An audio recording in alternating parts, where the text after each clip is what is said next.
자, 오늘의 주제는 이제 그 방송 제목처럼 누구나 부자가 될 수 있지만 모두가 부자가 될 수 없다. 라는 이제 얘기를 가지고 한번 해보려고 합니다. 누구나 부자가 될 수는 있지만 모두가 부자가 될 수는 없다.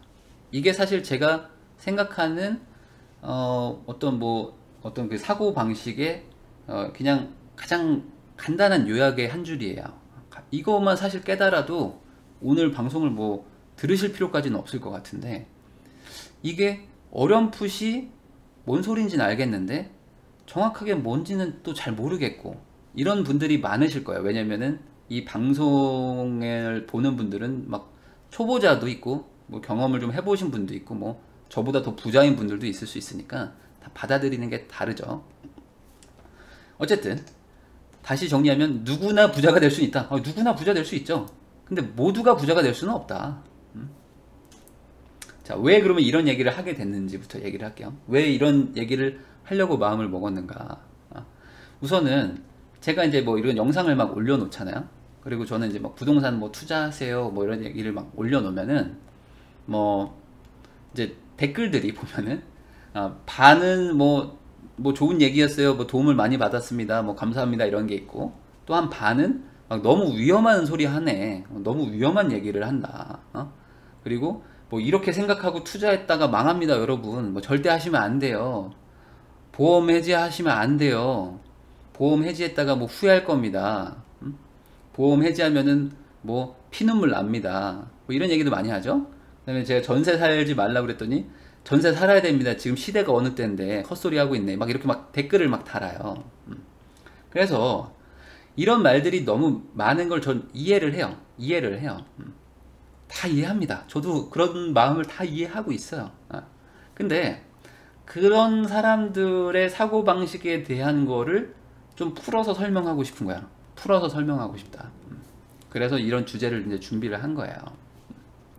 뭐냐, 먼저 할 얘기가 있어요. 이제 두 가지 얘기가 되겠죠? 누구나 부자가 될 수 있다는 얘기하고 모두가 부자가 될 수 없다는 얘기, 이 두 가지를 하려고 제가 지금 제목을 저렇게 정한 거 아니겠어요?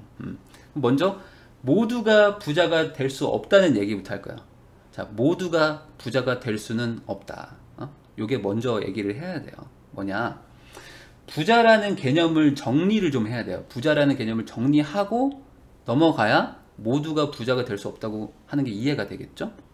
그럼 부자라는 거는 하나의 문장으로 표현을 하면, 저는 부자라는 거는 상대평가다. 제가 저번에 한번 얘기했죠? 부자라는 것은 상대평가다. 자, 이걸로 이 얘기는 끝난 거예요. 자, 부자는 상대평가이기 때문에 모두가 부자가 될 수는 없어요. 모두가 부자가 될 수는 없어요. 상대평가인데 어떻게 모두가 부자가 될 수 있겠어요? 상대적으로 평가받는 건데. 자, 남과 비교해서 내가 더 돈이 많아야지만 부자가 돼요. 자, 남하고 비교해서 내가 더 부자여야지만 내가 부자라고 느껴져요. 느껴진다. 자, 나랑 똑같은 돈을 가지고 있는 사람들이 주변에 50명, 100명이 다 모여 있다면 나는 부자라고 느껴지지가 않아요. 느껴지지가 않는다. 이게 상대평가라는 개념이에요. 자, 옛날에 제가 삼성을 다닐 때, 제가 옛날에 삼성을 다녔었잖아요.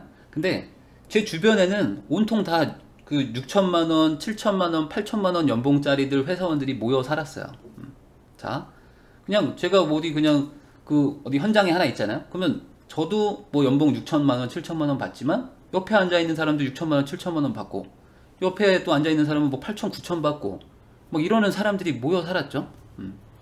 그러니까 제가 거기서 일을 하면서 내가 돈을 많이 받는다는 느낌을 받을 수가 없어요. 받을 수가 없어요. 왜냐면 옆에 사람도 똑같이 받고 있으니까. 그런데 막 일은 막 개고생을 시키죠. 하루에 막 16시간, 18시간씩 막 계속 일을 시켜요. 막 20시간 일을 시켜요. 주말에도 나오라고 하고. 그러니까 당연히 이 정도는 받아야 되는 거 아니야? 당연히 이 정도는 받는 거에 당연한 거 아니야? 라는 마음이 생겨요. 생긴다. 그리고 제 주변 사람들도 다 그런 마음을 갖고 있어요. 야, 내가 당연히 이 정도는 받아야지 라는 생각을 해요. 마르오님 7천인데도 부족하네요. 네, 맞아요. 그런 생각을 하게 되죠. 그런데 그러다가 제가 가끔 엄청 바쁘지만 가끔 친구들을 만날 때가 있잖아요. 가끔 친구들을 만나면은 그럴 때 내가 돈을 정말 많이 받는구나 라고 느껴지게 돼요. 정말 내가 돈을 많이 받고 있구나. 왜냐면 세상에는 2천만 원, 연봉 2천만 원, 연봉 1,700만 원, 연봉 2,500, 연봉 3,000 이런 사람들이 아주 많이 있어요. 아주 많이 있다. 그러면 제 친구들도 연봉 2,000, 3,000 막 이런 사람들도 많았을 거 아니에요. 근데 그런 친구들하고 제가 만나면 그때 내가 정말 많이 받는구나 라고 느낀 거예요. 그러면 그 제 친구들이나 제 지인들은 그러면 전혀 고생을 안 하고 사는가? 아니에요. 아니다. 그 사람들도 야근도 많이 하고 그 사람들도 주말에 출근을 해요. 그러면 내가 상대적으로 많이 벌고 있구나 라고 그제서야 느낀다. 이게 상대평가라는 거야. 상대평가라는 거다. 자, 제 친구나 제 지인들이 저랑 좀 친하면 항상 하는 얘기가 있어요. 뭐냐면 야, 내가 너라면 불만 없이 다닌다. 내가 너라면 불만 없이 다니겠다. 야, 그 돈 받고 뭐가 그렇게 힘드냐? 라고 얘기를 해요. 야, 내가 너라면 그냥 불만 없이 다니겠다. 그 돈 받고 뭐가 그렇게 힘들다고 그래? 야, 나도 다니는데. 야, 너는 뭐 좋겠다. 야, 나랑 바꿀래? 막 이래요. 그러면 사실 그 말이 맞아요. 맞는 얘기죠. 제가 돈을 3배를 더 받지만 그렇다고 일을 3배를 더 하진 않아요. 일을 3배를 더 하진 않는다. 자, 돈을 3배 받는데 일을 3배 더 하면은 당연히 야, 그럼 나랑 바꾸자 하겠죠. 근데 안 바꾸는 이유는 3배만큼 일을 더 하진 않거든요. 돈을 3배 받으면 보통 일을 2배 정도 더 합니다. 그러니까 버티고 있는 거죠. 그래서 내가 친구들보다 훨씬 돈을 많이 받는구나 라고 그때 딱 느끼면서 내가 그럼 조금 더 부자가 되는구나, 부자구나 라고 마음을 이게 마음속에서 진심으로 느껴져요. 느껴지고 그 다음에 제가 그날 술값을 계산하게 됩니다. 자연스럽게 술값을 계산하게 돼요. 왜냐면 내가 얘네보다 부자구나 라고 나 스스로 느껴지니까 술값을 기분 좋게 계산을 하죠. 그럼 친구들도 당연히 야, 네가 사야지 라는 마음이 있고 아시죠? 이런 경험을 대기업 다니는 사람들은 많이 해봤을 거예요. 그 다음날 전문직 친구들 만나면 당연히 얻어먹는 거고. 근데 다시 말하지만 부자라는 거는 상대평가여가지고 모두가 부자가 될 수는 없어요. 그래서 제가 이걸 뭘로 설명할까 이제 고민을 좀 하다가 아까 생각한 게 뭐냐면은 한 반에 30명인 그 어떤 학교가 있다고 칠게요. 어떤 반이 있어요. 한 반에 30명이에요. 근데 제가 담임 선생님입니다. 제가 담임 선생님인데 얘네들을 좀 이제 공부를 시켜가지고 얘네들 공부 잘하게 만들어야겠다라고 제가 마음을 먹은 거예요. 내가 오늘부터 우리 반 애들을 완전 막 진짜 막 갈구고 조져가지고 다들 공부 잘하게 만들어야지 라고 마음을 먹었어요. 그래서 퇴근도 못 시키고 퇴근이래. 뭐죠? 학교 집에 가는 것도 안 보내고 막 가둬놓고 문 잠궈놓고 막 때려가면서 막 야간학습 시켰다고 칠게요. 막 머리 다 밀어버리고. 그러면은 애들이 공부를 잘하겠죠? 저번 달보다 공부를 더 잘해질 거 아닙니까? 막 하루 종일 막 때려가면서 막 공부 시켰다고 치면. 그러면 우리 반 애들이 다 1등 할 수 있나요? 다 1등 할 수 있어요? 아니죠. 왜냐면 우리 반은 어차피 30명이고 우리 반 애들이 전체적으로 공부를 다 잘해지면 그래도 또 누군가는 1등을 하고 또 누군가는 또 꼴등을 해야 돼요. 누군가는 또 1등을 하고 누군가는 또 꼴등을 한다. 그 꼴등하는 애도 하루 종일 막 맞아가면서 공부를 했는데도 불구하고 저번 달보다 성적이 올랐는데도 불구하고 또 꼴찌예요. 또 꼴찌인 건 맞죠. 전교 석차가 올랐을지 몰라도 이 반에선 여전히 꼴찌예요. 맞죠? 자, 모두가 하기 싫다고 3D 업종 있잖아요. 3D 업종에 아무도 안 가요. 아무도 안 가. 그렇게 되면은 이 사회가 돌아가지 않습니다.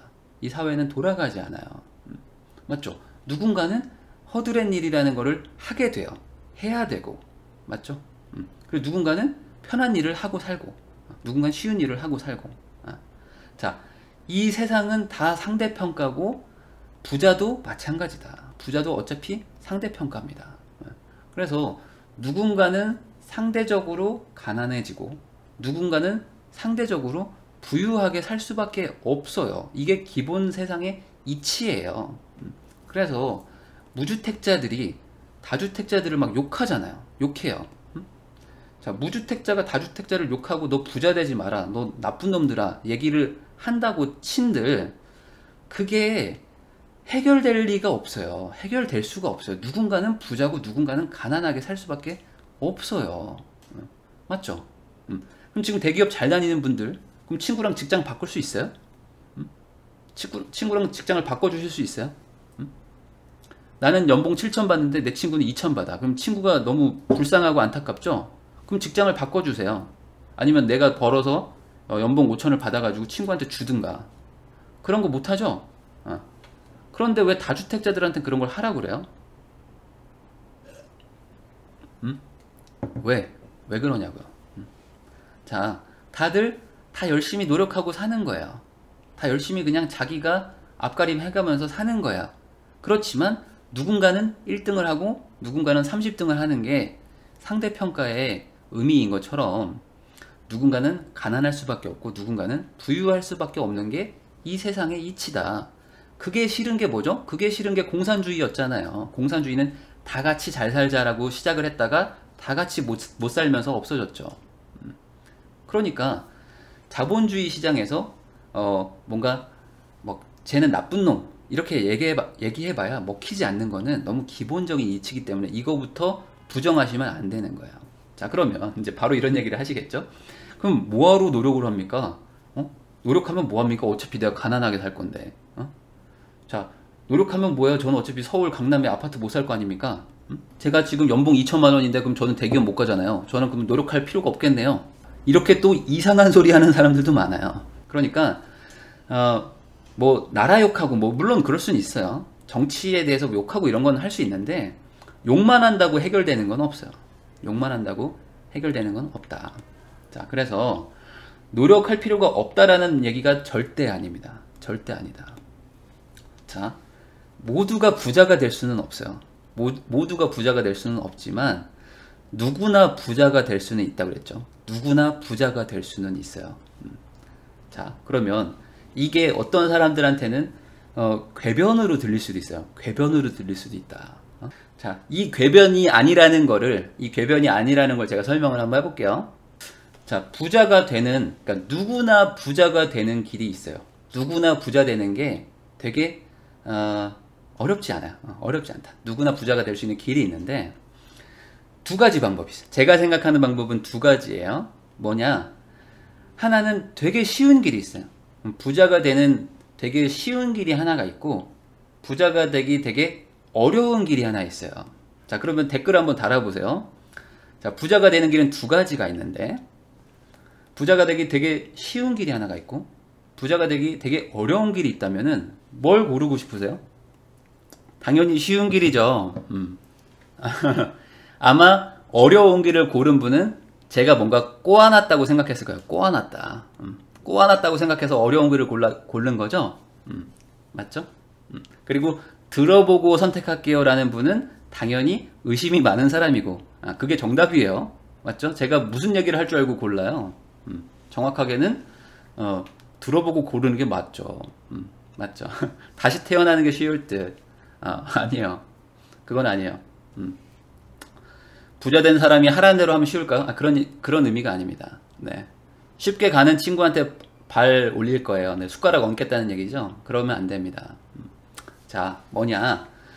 쉬운 길이 있고 어려운 길이 있는데 둘 중에 뭘 선택하고 싶으세요? 라고 했을 때 쉬운 길을 선택하는 분들 있잖아요. 쉬운 길을 선택하는 분들은 잘못됐다. 틀렸다라고 생각을 하셔요. 틀렸다. 뭘 말도 안 해주고 틀렸다고 합니까? 쉬운 길은 대부분 틀려요. 쉬운 길은 틀렸다. 틀린 길이 확률이 아주 높죠. 맞죠? 왜냐면 쉬운데 쉬운 길이 뻔히 있는데 어려운 길을 왜 가죠? 사람들이 어려운 길을 왜 가요? 그럼 다들 쉬운 길 가서 다 부자 되고 있었을 거 아닙니까? 맞죠? 그러니까 이런 심리 싸움을 지금 전혀 모르는 거죠. 모르는 분이에요. 그래서 그냥 쉬워? 그럼 나 가야지 라고 가보면 막상 부자가 안 되는 거죠. 자, 우선 쉬운 길부터 설명할게요. 왜 쉬운 길인지. 쉬운 길도 부자가 될 수 있습니다. 쉬운 길도 부자가 될 수 있어요.